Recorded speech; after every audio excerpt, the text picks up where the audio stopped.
Entitlement reaches all walks of life, as you'll find out in this episode of Entitled People. Our first one is from Ray of F Sunshine.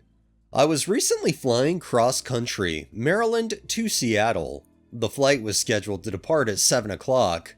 I arrived at the airport around 5 a.m. I expected to check in my bag, clear security, and get some breakfast before flying. That plan didn't work. When I arrived, the airline had a line of 15 to 20 people waiting to check their bags, but figured I'd still be fine. What I didn't account for was the family at the front of the line that was checking 16 bags. The airline I was flying only runs 4 flights a day from this particular airport, and therefore only had 2 people working at the check-in counter.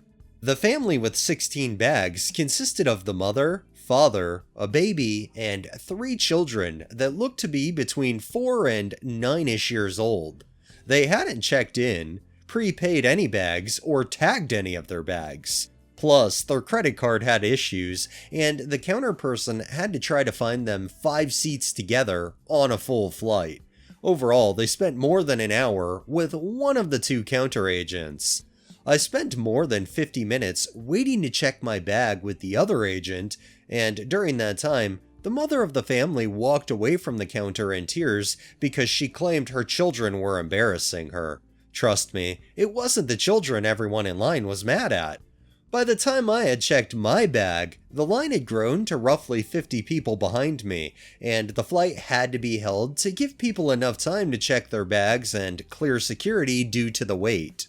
To make things even sweeter, there weren't 5 seats together on the plane, so they seated the mother and 1 child in a row, the second child in the middle seat of the row across from her, the third child in the middle seat behind her, and the father in the middle seat in the row behind that.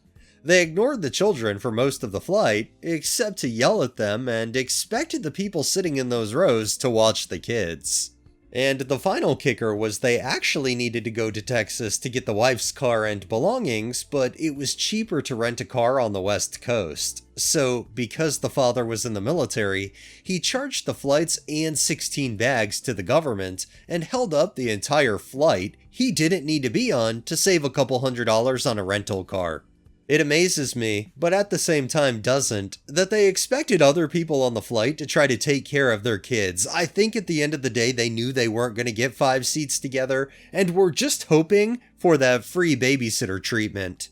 This next one is by Miserable Prune 3992. So this happened earlier today, and I still can't believe it.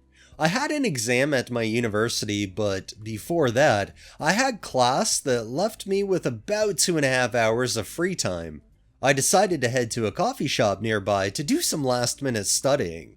It's a spot where a lot of students go to study with their laptops, and usually you don't see anyone over 30 since it's literally right across my university. The weather was nice, so I decided to sit outside. It was around 1:30 p.m., so the place was pretty empty.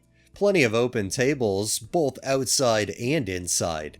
I ordered my coffee and started studying with my notes spread out. About 45 minutes later, I noticed 2 older women, probably around 75 to 78 years old, looking at me and glancing around the coffee shop.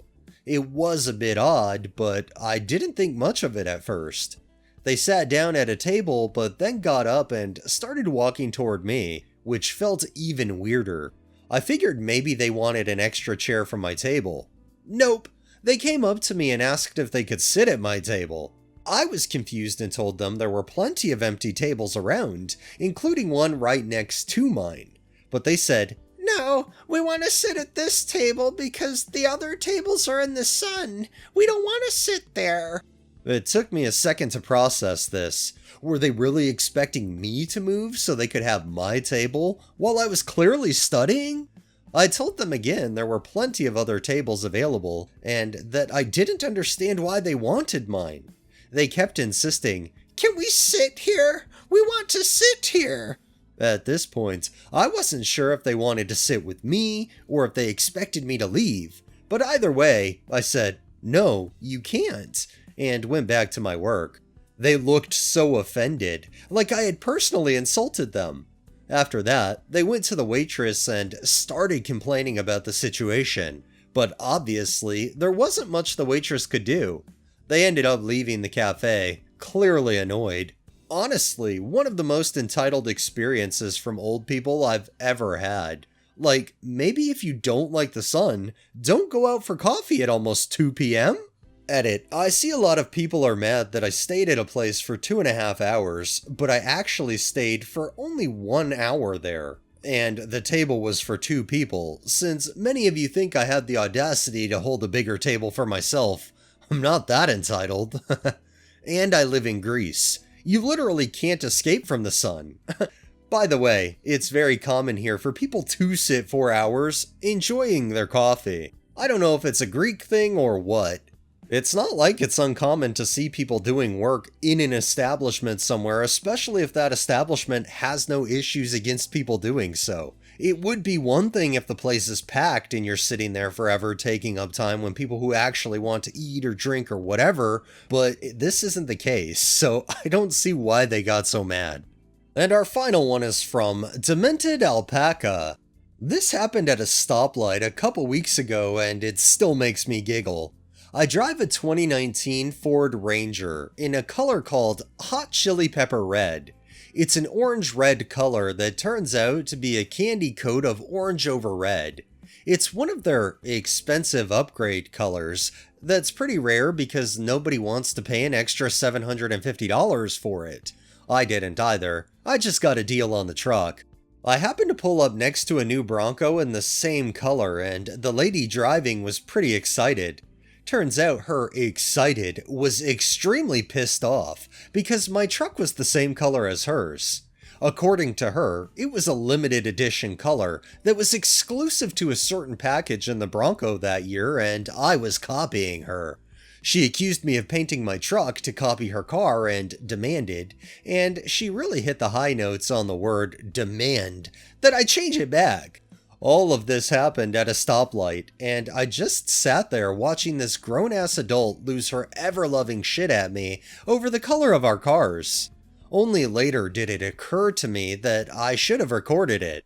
Given that there's around 10 or 12 different factory colors in a maker's entire lineup, I'm not so sure how she thought this color was unique to her. I know the higher-end badges like Porsche will make a custom color for you, but this is Ford, the company that once offered cars in any color you like as long as it's black. I feel like she's gonna have a lot of problems in life. I honestly think I would not be able to control myself and I would just bust out laughing if somebody started losing their shit because my car was painted the same color as theirs. And it's 100% what they're saying. It's Ford. It's not like a super high-end brand where the color of your car is literally exclusive to you. Alright, that's enough entitlement for the day. Well, that wraps up this episode of Entitled People. If you liked the video, please drop a like, share my content on all of your social media, subscribe if you haven't already, and make sure to hit that bell so you're notified every time I upload, and drop a comment down below. It really helps with the algorithm and helps new people find my channel. Thanks for watching, thanks to my patrons and super thanks contributors. Have a great day and stay safe out there.